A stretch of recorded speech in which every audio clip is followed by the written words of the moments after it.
أنا ممثلة أفلام إباحية البورنو، أول مغربية يعني شرفت المغرب، وأول مغربية أمثل في أفلام بورنو والله.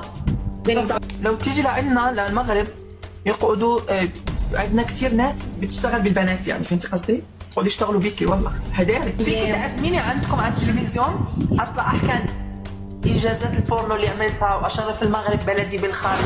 منين جيتو؟ من البلاد. فين جيت هاد البلاد؟ هوك.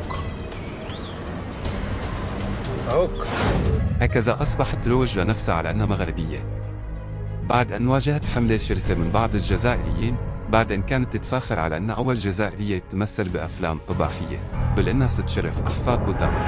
وي راح نكون أول جزائرية تمثل في الأفلام الإباحية. متعلقة حبابي راح نكون أول، اوريدي كنت وراح نكون أول جزائرية راح تمثل في الأفلام تاع البورنو، أول جزائرية وهي فخر. أنا من ولاية مصرانين استدير بلادي. بون انا ندس في الافلام تاع البورنو كيما وعدتكم، هادو لي دو اكتور اللي غادي نمثل معاهم ان شاء الله. فوالا احب اقول لجوليا ومن جندها انك افدت المغرب، وانك عملت للمغرب معروف كبير جدا، لانك ابرزت له بشكل كاريكاتيري، بشكل كرتوني، بشكل ساخر، اظهرت ما نقوله واكدت لهم بانكم اوساخ تلصقون الوسخ بالمغرب، وان الجزائريات المنحطات اللي دائما ينتحلن صفه او جنسيه المغرب دول كثر، ودول ده عهدهم وطبعهم طول عمرهم، وان اللي قلناه صحيح. اكدت وبصمت بالعشره على ما نقوله. هؤلاء اوسخ منحطين ممكن تقابلهم في حياتك.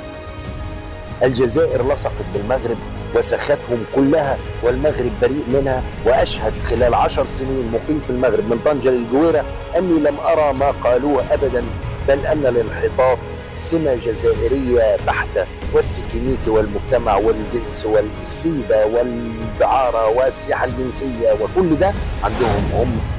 أن يعرف الناس مع من حشرنا الله في الجوار.